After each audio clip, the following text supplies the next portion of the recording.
Hello, YouTube. I want to talk about one of the serious drawbacks of working for UPS. I found that the work life balance was not very good. The start times were subject to change every morning, especially during the 6 week period from November to late December, all the way up to the first week of January.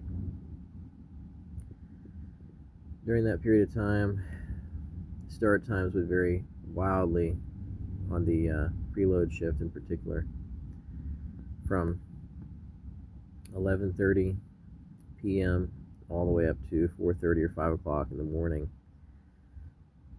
You could not reliably schedule your life around your preload work schedule. It was very strenuous, prolonged activity during that period.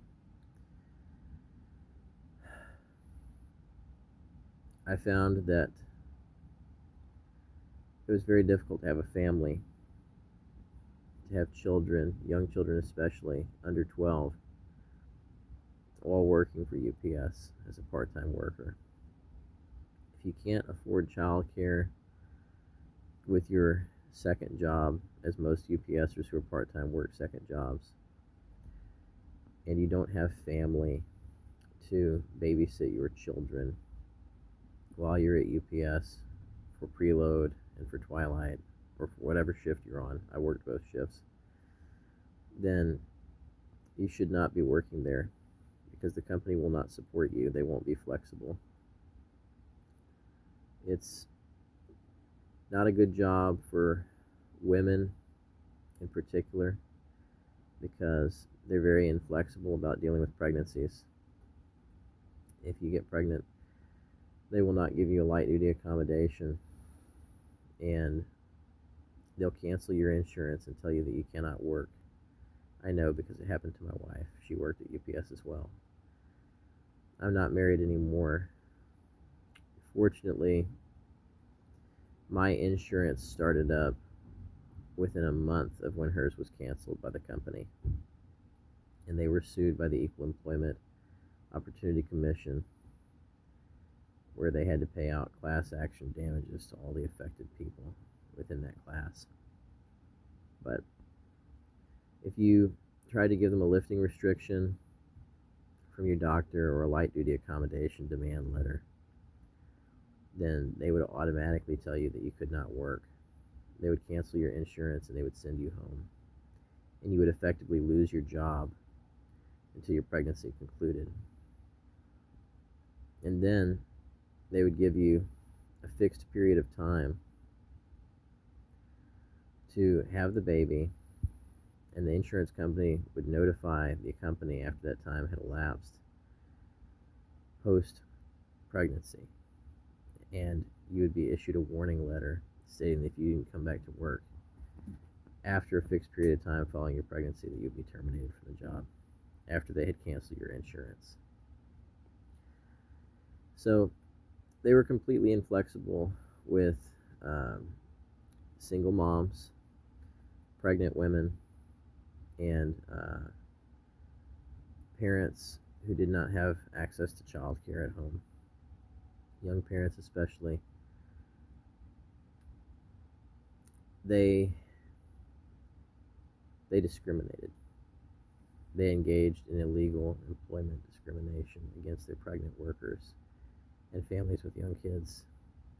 They don't offer any support for families. There's no child care service. There's no discount service for UPSers to bring their kids to work and have a daycare there on site or nearby, so they can quickly pick up and drop off their kids at or near the hub at a daycare center or a post school child care center. They don't have a good system of support for families at all. They're terribly inflexible, and honestly, they're downright hostile towards pregnant women. Anybody that's planning on having kids, if you're a driver, they'll give you long-term disability for a year. But I don't recommend anybody to work there unless they have very good family support. You need to have very good family support if you have young children, because the company will hold you longer than you expect. The schedule there is not fixed. And when they don't need you, they'll just discard you and they'll be like, well, you don't have another job. That's too bad for you. Lost income for you and your family. Good luck. They'll lay you off from your TCD job. They'll lay you off from being able to have enough hours to be able to pay your bills as a temporary cover driver. Especially, I got flexed out from a position there. I was working in over goods. I thought I had gotten a promotion. I found out that the man that was filling that position was out on injury after taking that promotion.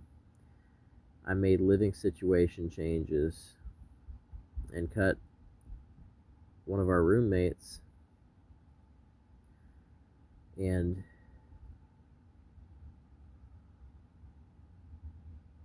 it ended up being devastating because the person came back to work.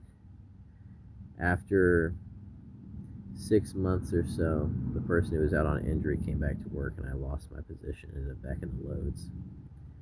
And I thought that it was a permanent promotion. My family lost hundreds of dollars worth of income when that happened per week. It was much better, more hours than what I was getting in the load. I was working late. Some nights I'd work until 2:30, 3 o'clock in the morning during the busy holiday season.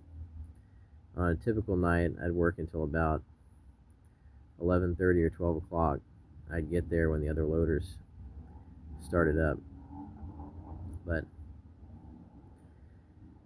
that gave me a little bit more hours than loading, and it was a lot less strenuous work.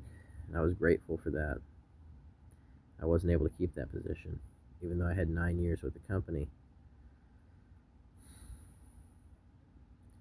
Once again, I don't recommend working for them, no matter what pay or compensation package that they're offering you, because their work-life balance is not good. They're not flexible with their staff. They're abusive toward their staff. You shouldn't do it.